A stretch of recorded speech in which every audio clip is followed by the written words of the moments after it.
جس طرح سے لائن آف کنٹرول پر حالات کافی کشیدہ بنے ہوئے ہیں، آپ ایک ایسے علاقے کو ریپرزینٹ کرتے ہیں جہاں جتنا بھی لائن آف کنٹرول سے سٹا ہوا علاقہ ہے وہ زبردست شیلنگ میں رہا ہے، اور بیتے کل تو وہاں زبردست شیلنگ دیکھنے کو ملی. کس طرح کے حالات ہیں اور بطور لوکل ایم ایل اے کس طرح کی کارروائی آپ کی طرف سے کی جا رہی ہے؟ ابھی تو بیسیکلی موومنٹ بہت ریسٹرکٹڈ رہی اور انفارمیشن کلیکٹ ہم نہیں کر پائے پوری.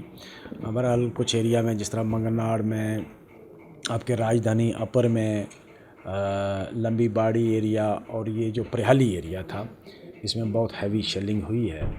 لوگوں کے مکانات جو ہیں وہ نقصان ہوئے ہیں، کچھ مال مویشی بھی نقصان ہوا ہے، لیکن جانی نقصان کا ابھی تک کوئی ہمیں انفارمیشن اس ایریا سے رات کے لیے نہیں آئی ہے. بہرحال امید کرتے ہیں کہ تھوڑا سا اگر ماحول کنٹرول میں ہوتا ہے تو لوگ تھوڑا راحت کا سانس لیں گے. ایڈمنسٹریشن نے بھی ان کے لیے یہاں سیف ایریا میں جگہ بنائی تھی، لیکن لوگوں کو نکالنا وہاں سے میں بھی کوشش کر رہا تھا.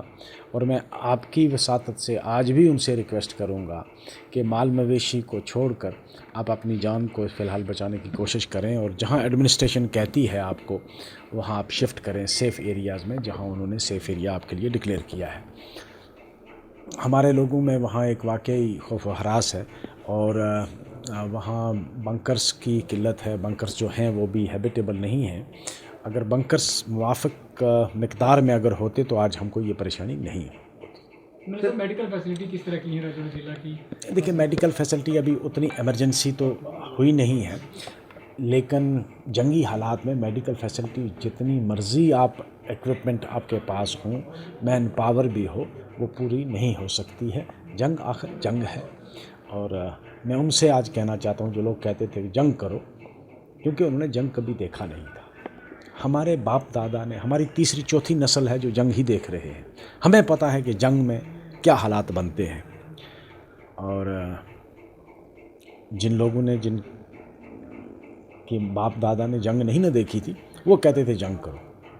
ہم تو شروع سے کہتے تھے بھائی جنگ اس کا سلوشن نہیں ہے، اور میں آج بھی کہتا ہوں جنگ کسی بھی مسئلے کا سلوشن نہیں ہے، اور ہمارے مسئلے کا تو سلوشن جنگ ہو ہی نہیں سکتا.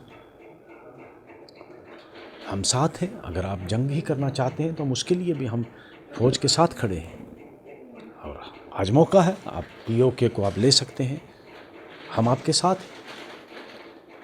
لیکن سلوشن وہ بھی نہیں ہے. اب یہ کہو گے کہ جنگ تو خود ایک مسئلہ ہے اور کئی مسائل کو جنم دیتا ہے، سلوشن کو تو کبھی جنم نہیں دیا اس نے. سر، سول آبادی کو کس طرح سے نشانہ بنایا جا رہا ہے؟ دیکھیں، ظاہر سی بات ہے بھائی، جنگ میں یہ چیزیں کوئی دیکھتا نہیں ہے. آپ نے دیکھا پونچھ میں میکسیمم سول پاپولیشن پر بمبارڈمنٹ کی گئی، شیلنگ کی گئی. اور رجوری میں بھی، میری کنسٹیچوئنسی میں بھی، اور رجوری کے مضافات میں جتنا بھی بارڈر ایریا تھا اس میں سولین کو ہی نشانہ بنایا گیا.